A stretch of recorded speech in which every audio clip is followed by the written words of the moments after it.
آخری جو چیز میں آپ کو دینا چاہتا ہوں، یہ حدیث جب آپ کو کوئی مسئلہ ہے نا، اس کو انشاءاللہ اپنے سامنے رکھ.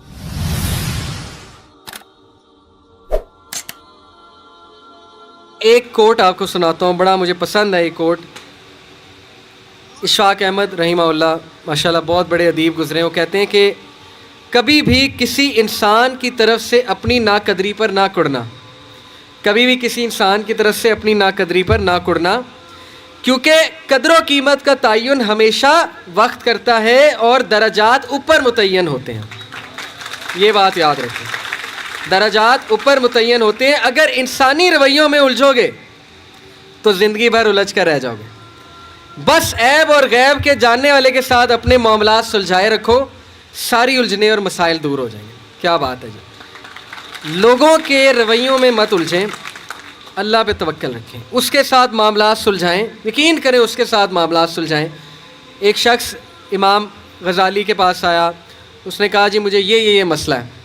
انہوں نے کہا استغفار کر. بڑا حیران ہوا، کہتا ہے میں آپ کو مسئلہ بتا رہا ہوں، آپ کہہ رہے استغفار. کہتے استغفار کر. ایک اور مسئلہ لے کر آیا، کہتے استغفار کر. ایک اور شخص نے کوئی مسئلہ پریزنٹ کیا محفل میں، کہتے استغفار کر. تو بعد میں ایک ان کے دوست سے پوچھا کہ ہر بندے کو استغفار، اس کا مسئلہ اور ہے، اس کا مسئلہ اور ہے، اس کا مسئلہ اور ہے. تو کہتے تم نے سورہ نوح نہیں پڑھی؟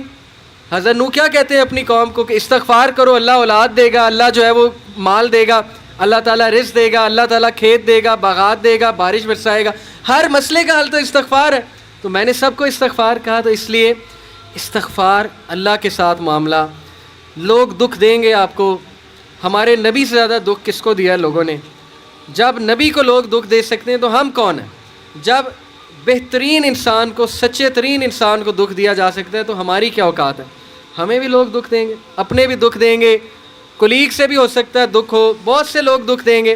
لیکن دکھ جو ہے یہ نبیوں کی میراث ہے، یاد رکھیں. اگر دکھ اور غم بری بات ہوتی تو نبیوں کو کبھی نہ ہوتا. یہ بات یاد رکھیں. ہر نبی غم سے گزرا، ہر نبی غم سے گزرا، ہر نبی مشکل سے گزرا. اس سے گھبرانا نہیں آپ نے. یہ اللہ درجات بلند کرتا ہے آپ کے. ہم سے بڑے گناہ ہوتے ہیں، پھر اللہ تعالیٰ جو ہے وہ ان کا کفارہ یہیں پہ دلوا دیتا ہے مختلف طریقوں سے. مشکلات آتی ہیں، ٹیسٹ اور ٹرائلز آتے ہیں، بڑا کچھ آتا ہے، لیکن قیامت والے دن وہ شخص کلین سلیٹ کی طرح آتا ہے. حدیث میں آتا ہے کہ قیامت والے دن کچھ لوگ بالکل کلین آئیں گے، ان کا اعمال نامہ صاف ستھرا ہوگا. تو کہا جائے گا یہ وہ لوگ ہیں جن کو دنیا میں بڑی مشکلات فیس کرنا پڑی لیکن صبر کیا انہوں نے اللہ کے فضل سے. اور آج اس نتیجے میں قیامت والے دن کچھ نہیں ہے ان کے اعمال میں، یعنی برائی کچھ نہیں ہے، صرف ان کے اعمال میں اچھائی ہے. تو یہ مشکلات کا وبشر الصابرین، کہ بے شک اللہ سبحانہ و تعالیٰ صبر کرنے والوں کو بشارت دیتا ہے اور کہتا ہے کہ سلوٹ تمہیں لگے گا فرشتوں سے، اور اللہ تعالیٰ تمہیں سلام پیش کرتا ہے. اور قرآن میں صبر کا جو لفظ ہے یہ 100 بار تقریباً آیا. صبر کا لفظ جو ہے قرآن میں 100 بار آیا.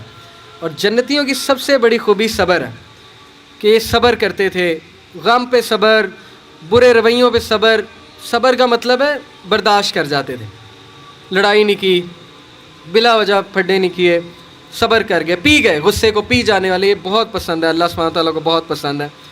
اور آخری جو چیز میں آپ کو دینا چاہتا ہوں، یہ حدیث جب آپ کو کوئی مسئلہ ہے نا، اس کو انشاءاللہ اپنے سامنے رکھنا ہے. بائی دا وے یہ ریکارڈ بھی ہو رہی ہے. عمر بن العاص ایک بہت ہی جید صحابی گزرے ہیں، مصر کے گورنر ہیں. حضرت عمر کے دور میں مصر کے گورنر تھے. تو عمر بن العاص سے ایک صحابی کہتا ہے، جب وہ گورنر ہیں رسول اللہ صلی اللہ علیہ وسلم کی، ظاہر ہے اس دنیا سے پردہ فرمانے کے بعد عمر بن العاص جب گورنر بنے حضرت عمر کے دور میں، تو عمر بن العاص سے ایک صحابی نے کہا کہ میں نے نبی صلی اللہ علیہ وسلم سے سنا ہے کہ رومی قیامت کے نزدیک غلبہ پا جائیں گے. اور آج ایسے ہی ہے. رومی سے مراد یہ کرسچن ہے. تو آج آپ دیکھیں یورپینس کافی غلبہ پا گئے. تو عمر بن العاص مسکرائے، انہوں نے کہا کہ مجھے سمجھ ہے کیوں پا جائیں گے. تو بڑا حیران ہوئے، کہتے کیوں؟ کہتے میں نے ان پہ حکومت کی ہے، میں آپ کو ان کی 5 باتیں بتاتا ہوں، میں آپ کو ان کی 5 خصوصیات بتاتا ہوں جس کی وجہ سے غلبہ پا جائیں گے.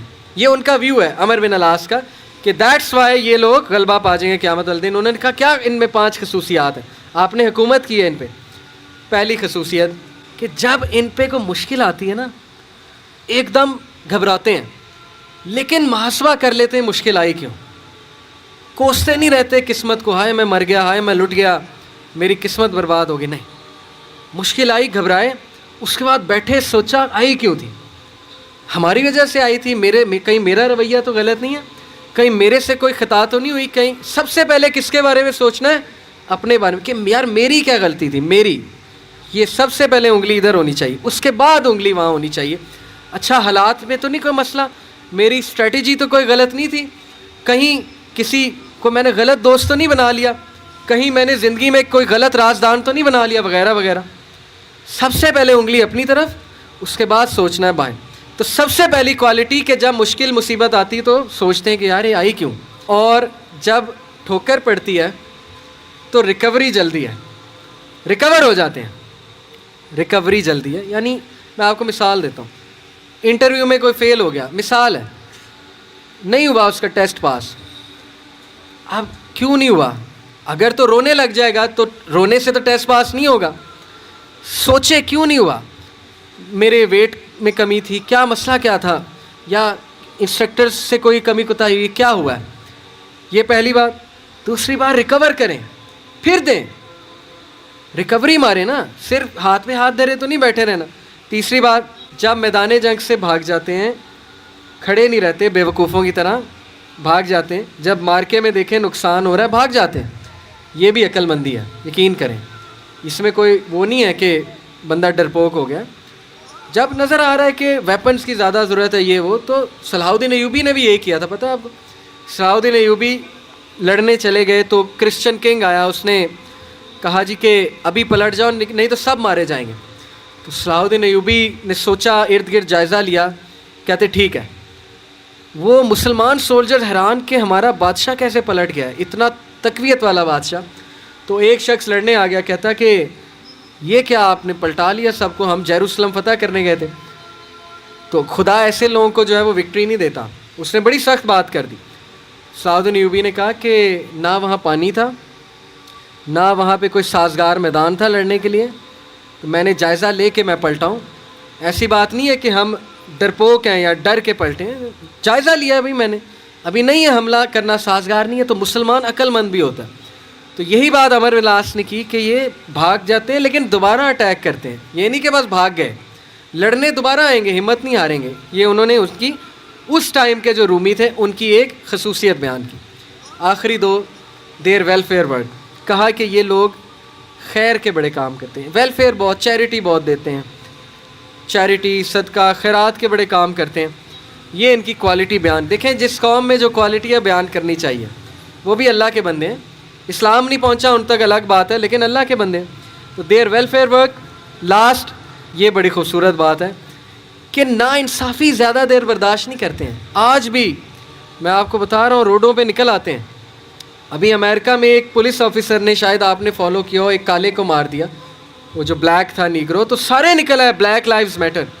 وہ نہیں رکتے, اور وقتہ ڈال دیا گورنمنٹ کو, وقتہ ڈال دیا پولیس ڈپارٹمنٹ کو, تو نکلتے ہیں. تو اس لیے یہ قوم اس لیے غالب ہو جائے گی ان 5 کوالٹیز کی وجہ سے. نمبر 1 کہ جب مصیبت آتی تو محاسبہ کر لیتے ہیں, یار آئی کیوں, بیٹھے نہیں رہتے. نمبر 2 ریکور جلدی کرتے ہیں, ریکوری مارتے ہیں. نمبر 3 بھاگتے ہیں تو اٹیک دوبارہ کرتے ہیں, یہ نہیں کہ بس بھاگ گئے, دوبارہ آتے ہیں لڑنے کے لیے. نمبر 4 ویلفیئر ورک بہت ہے, تمیزدار.